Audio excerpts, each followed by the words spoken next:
चलिए तो कथा का आरंभ होगा।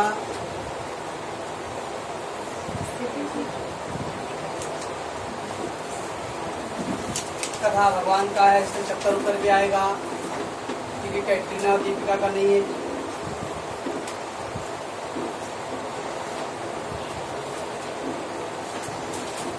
चलो आप लोग समझेगा नहीं समझेगा मालूम नहीं, जो खाली ऑब्जेक्टिव सॉल्व करना है।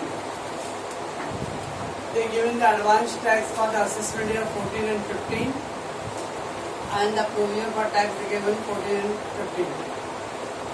ये दो ट्रायल बैलेंस में अपीयर रहेगा। Then they given the gross demand by the government made for the assessment year 14-15. As on 31st July 2015, 1,80,000. 31st July 2016, that is 15 and 16. 15-16 में 1,80,000 का ग्रॉस डिमांड गवर्नमेंट ने किया है। कौन से ईयर के लिए? 14 एंड 15 के। तो ये डेट का कोई मतलब नहीं है। 14-15, 14-15, 14-15। तो दिस इज 1,80,000 का ग्रॉस डिमांड गिवन। चलिए तो gross demand minus advance tax of assessment year 14-15. Gross demand minus provision for tax for assessment year 14. तो ऐसा कुछ फार्मूला होता है फाइनेंस में, कुछ लेने के लिए याद है कि नहीं होता है ऐसा formula. Gross demand minus advance. Gross demand we got 1,80,000। Advance tax 1,40,000।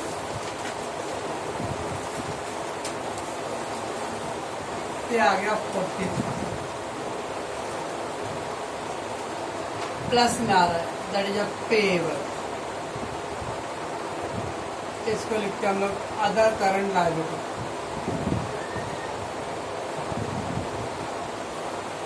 Other current liability में अमाउंट जाएगा 40,000 tax payable of the last year. तो 1,80,000 minus 40,000, that 40,000 answer will come into the plus. तो that is called income tax payable. 40,000 will appear in the other current liability. बाकी 1,80,000 का next gross demand second formula. Provision for tax 1,60,000। तो आगे answer 20,000 रुपये आया, plus में answer आया। इसको बोलते short provision. Short provision for tax ये जाएगा प्रॉफिट लॉस अकाउंट में special place. Special place. Special place means profit before tax less provision for tax. उसके नीचे 2 लाइन छोड़ना आता, वो 2 लाइन में आता है। तो शॉर्ट प्रोविजन फॉर टैक्स, तो लिखेंगे less short provision for tax 20,000. So short provision for tax, it will come into the populous fund special place. Less. बस अब अपने को जो भी यूनिट पे दिया रहेगा ऑप्शन में, ये ऑप्शन दिया रहेगा 40,000 other current liability, 20,000 less, 40,000 other current assets, 20,000 add वगैरह वगैरह दिया है। उसके आपको जो टिक करने में मास्टर है। चलो पहले छाप लीजिए तो जल्दी जल्दी आप ले लीजिए। अरे इसका भाग क्या? चलो in the above question the gross demand is 1,30,000. Then what effect will be given? In the above question, gross demand 130. फिर भी कैसा 1 में एडवांस प्रोविजन सेम है, खाली ग्रॉस डिमांड अब चेंज हो गया 130। चलिए 1,30,000 gross demand 1,30,000। Advance tax 140, provision tax 1,60,000।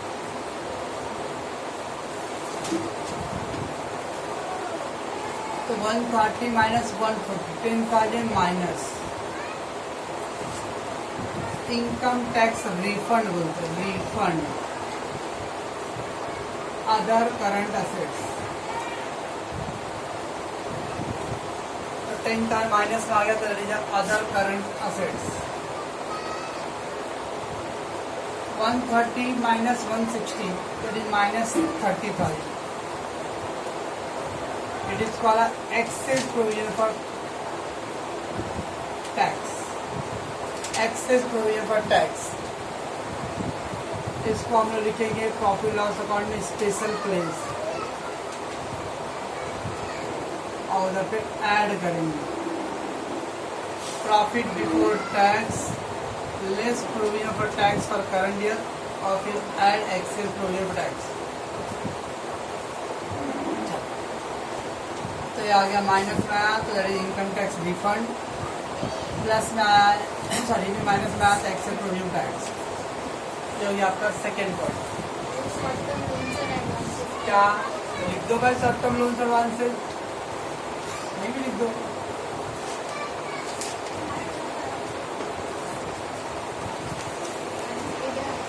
कल को उधर चाहिए वैसे कुछ लिखिएगा।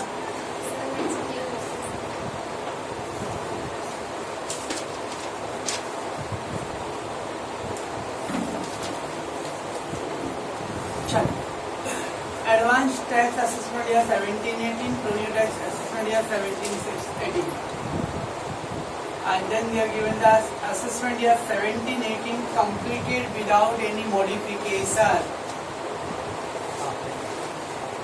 Assessment year 17-18 completed without any modification. इसका means होता है provision for tax is equal to gross demand without any modification.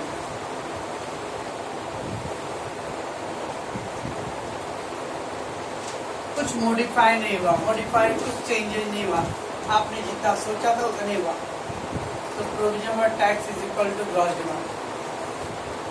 So without modification in the gross demand tax provision tax के इक्वल। प्रोविजन टैक्स इज 60,000, तो gross demand will be 60,000।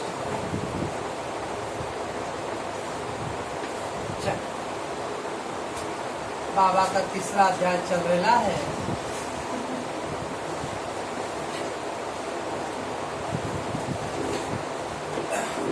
Advance tax 68,000 and provision tax 60,000.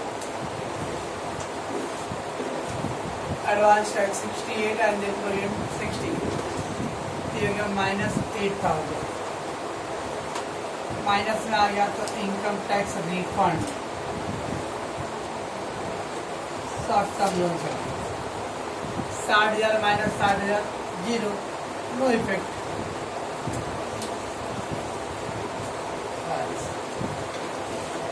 तो without any modification का means होता है provision for tax is equal to gross demand.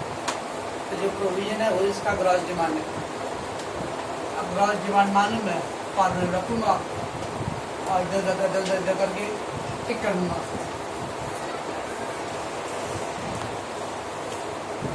Advance tax 16-17, provision tax 16-17 and assessment year 16-17 completed without any further liability. Without any further liability. Assessment year completed without any further liability. कृपया अपना ज्ञान ना बांटे, जब बांटना था तो बांटे नहीं।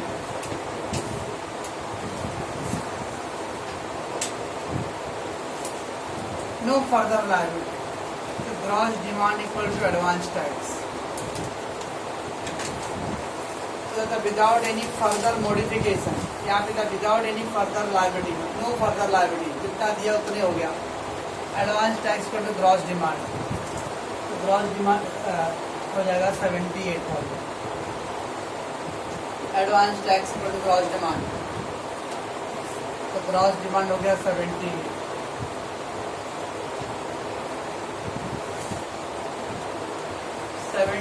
एडवांस टैक्स था, फिर हो गया छूना, नो इफेक्ट।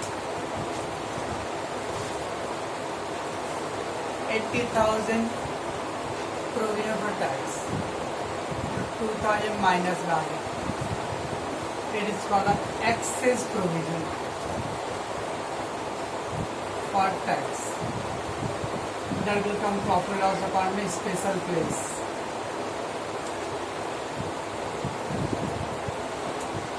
और फिर मैं उसको ऐड करेंगे। स्वाहा। Preliminary expenses 80,000 appear in the trial balance. So in the trial balance, preliminary expenses 18,000. 10% of it every year will going to write off. 10% of every year will going to write off. How will be treated? 18,000.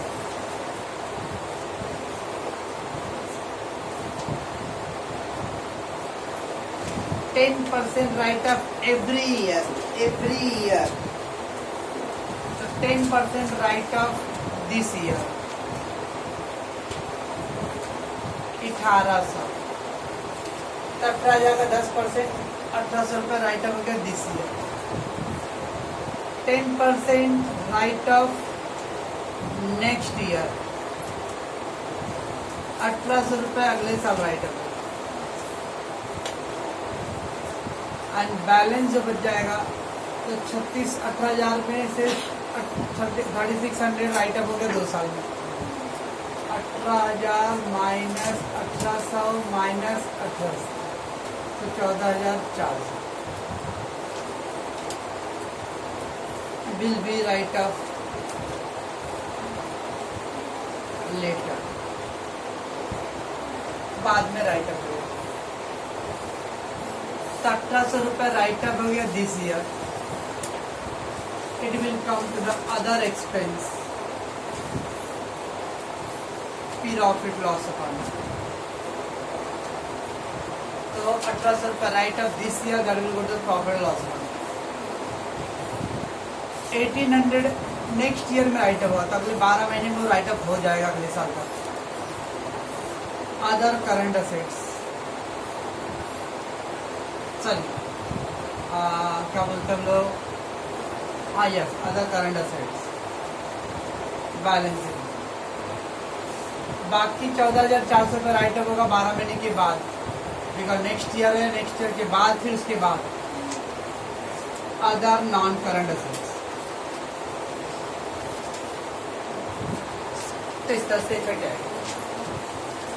1800 रुपये current year का था तो profit loss account में, 1800 रुपये अगले साल write up होएगा तो अदर करंट असेट्स है, बाकी का अमाउंट अदर अगले साल के बाद के राइट होगा तो other non current assets.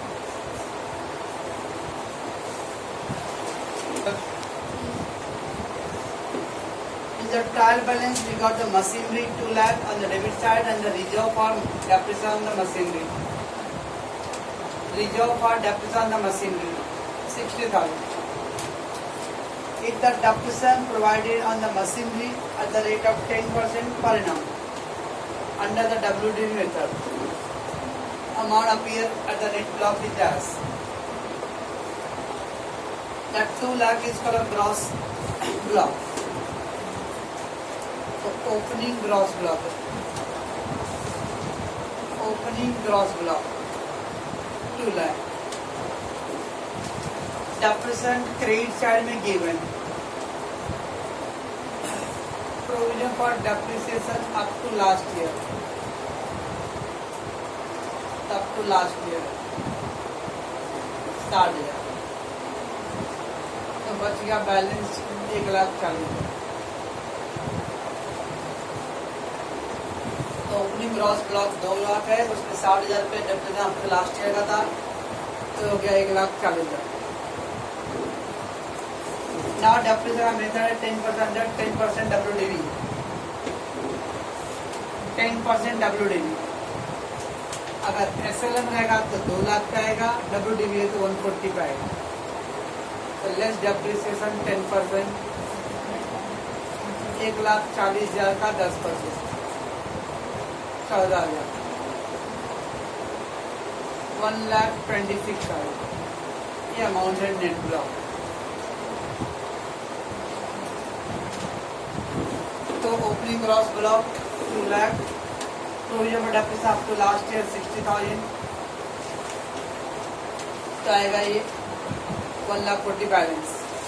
Depreciation बोला है WDV मेथड पे, तो 1,40,000 का 10% 14,000, ये नेट ब्लॉक। ये अमाउंट जाएगा प्रॉफिट लॉस अकाउंट में, depreciation and amortisation, depreciation and amortisation.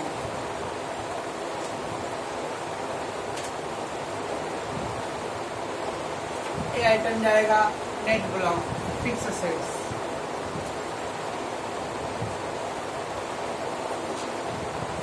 Tangible,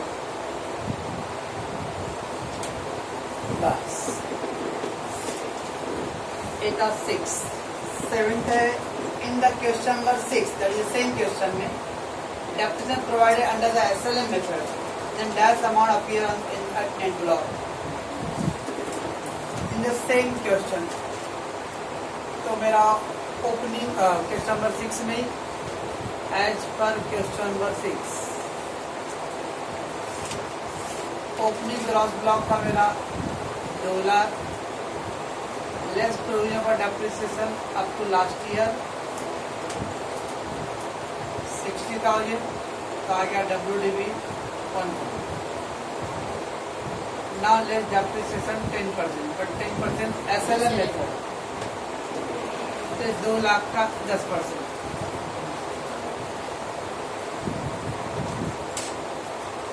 20,000, तो 1,20,000। ये हो गया 1,20,000 का नेट ब्लॉक। ये 20,000 जाएगा profit loss account, depreciation and amortisation, और ये जाएगा net block fixed assets, tangible. तो दोनों में फर्क है। SLM मेथड बोला है तो जो कॉस्ट है उसके ऊपर आएगा, और WDV मेथड बोला है जो बैलेंस है उसके ऊपर आएगा।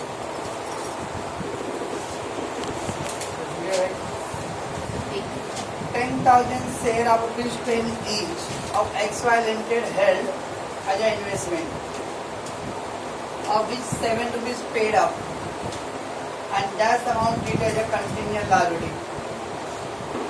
10,000 of ₹10 each, और 7 paid up है।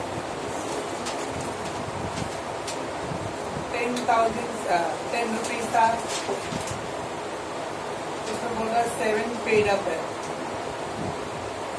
तो 7 रुपए दे दिया था, और 3 रुपए अनपेड है।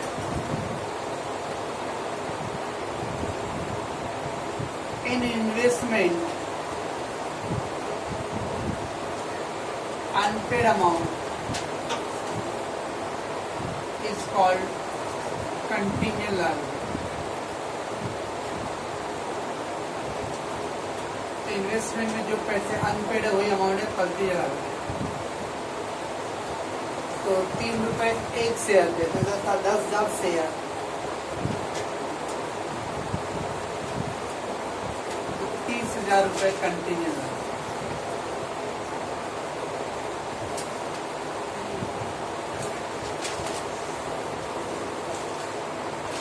appear as a footnote, appear as footnote। ये कौन सा पैर के नीचे है, जुत्ती के नीचे। appear as a footnote, that is outside the balance sheet।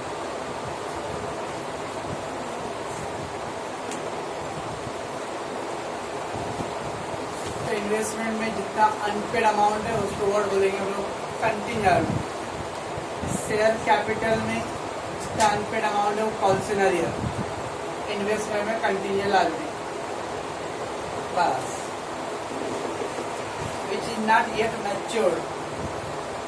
Bill discount receivable था 10,000, उसको डिस्काउंट कराया, not matured, not yet matured था, not honoured. Bill receivable discount किया, not honoured, that is your 10,000 amount is a contingent liability. It means that amount treated as the 10,000 will be treated as a contingent liability. The bill receivable discounted and not matured is a contingent liability. ये अच्छा था। Debenture redemption reserve 1 lakh, proposed dividend 20,000, entry between 10,000, profit loss account last year 1 lakh, NP80 दिया 180, transfer to DRR debenture redemption reserve, prepare the reserves and surplus notes. ऐसा दिया है वो, sir MCQ question आएगा।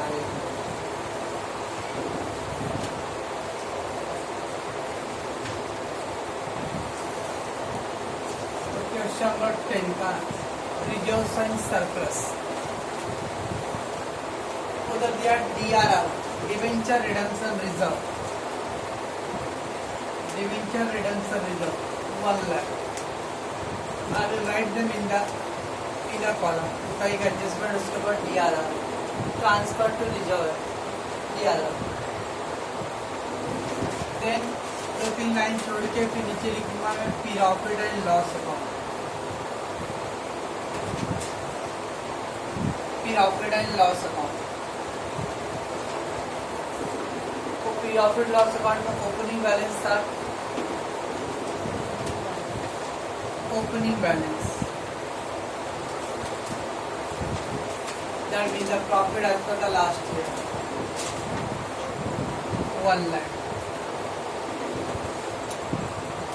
Net profit after tax, that is the profit during the year, net profit after tax and NP80 or profit during the year,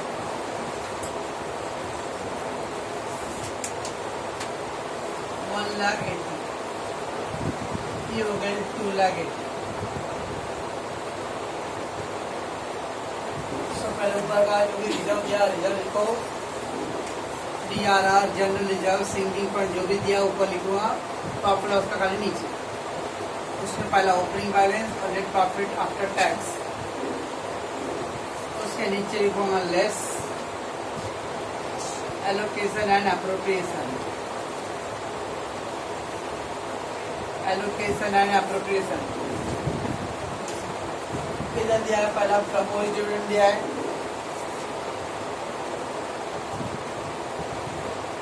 propose dividend, then दिया है Indian dividend,